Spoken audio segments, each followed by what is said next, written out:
Okay, this question also easy question, but some people make mistake because they just I think careless one from this one question. Second, when study, they don't focus on teacher's teaching or don't focus on textbook.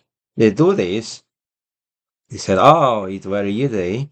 Divide 1/4. So common factor 2 take off. So it's 10, 1/10. No, it's wrong. But remember, if you do this kind of question, I tell you over 2/5 or 2/5, divide 1/4. Always convert division to multiplication or 2/5 time.